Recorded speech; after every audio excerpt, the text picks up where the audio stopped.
Hi, what's up guys and girls? Thanks for joining me for a new video, and obviously as we know there's only 9 days now to the UFC 246, obviously the main card being the infamous and the return of the notorious Conor McGregor. Now obviously it doesn't matter if you're into UFC or not, everyone's heard of this man. He's slightly controversial, shall we say, in the industry and the sport. But nonetheless, this is Conor's first competitive fight in the limelight since October 2018.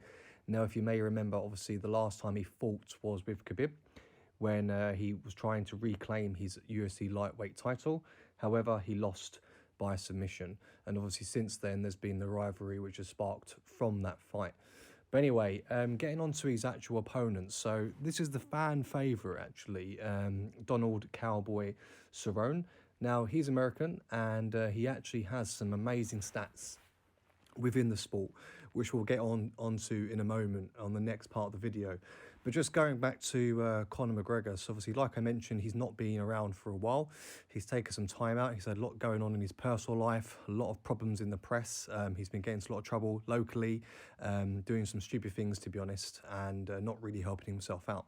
But in this interview here that I saw recently on YouTube, he seemed a lot more humble and more focused than in times gone by.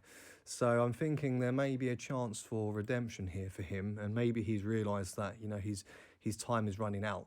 He can't keep running around like a child and not acting like a professional athlete. People look up to him, and of course the UFC and Dana White have strict rules on how their fighters present themselves both in the sport and outside of it, and I think maybe that's hit home finally. And he definitely seemed focused more than ever, I'd say, for this upcoming fight. So he looks really good shape. He's going into the welterweight. This is going to be at 170 pounds.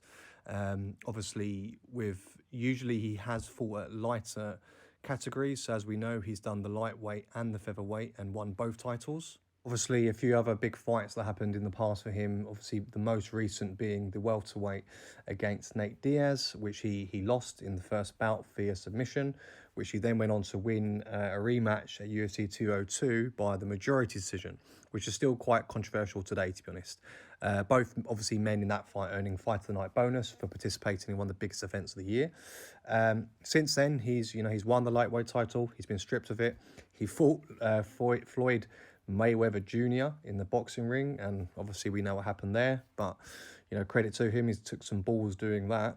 And obviously, like I mentioned already, he lost to Khabib, the Eagle, in UFC 229. Obviously that was in the 4th round, whereby Khabib retaining his lightweight title. So obviously this is now the biggest fight for him. He said in his interview 2020 is his season. He's looking forward to the new season and the new him. And I hope that he's got the right strength of mind separate to his physicalities of his body, because as you know, you need a strong mind in all sports to succeed. So fingers crossed Conor does well. He doesn't go mad. And yeah, let me know what you guys think about how he's going to do. Obviously, at the moment, I'm on the fence. I'm not too sure, but I'll give my predictions at the end of the video. So moving on to his opponent, and that is Donald Cerrone, also known as Cowboy. Now, Donald is 36. He competes in the lightweight division and is currently ranked 5th in the world for the UFC rankings. He used to be a professional kickboxer, and as it's stated today, he actually has the most wins and finishes in UFC history. He's actually overtaken quite a few great people from the past for those titles.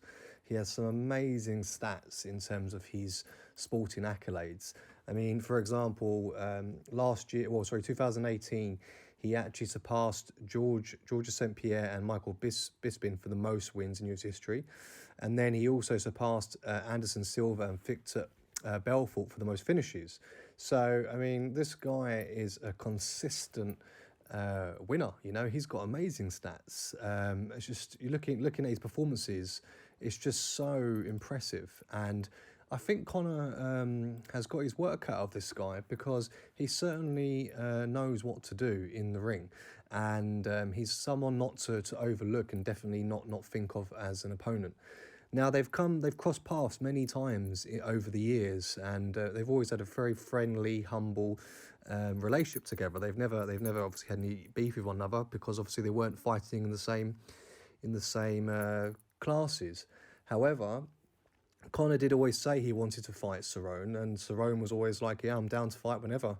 He's a natural born fighter, and he just loves fighting. So, but yeah, Cerrone, he's recently come off a pair of stoppage losses to some lightweight contenders, which was obviously Justin Gaff, I don't think I pronounced it correctly, and Tony Ferguson.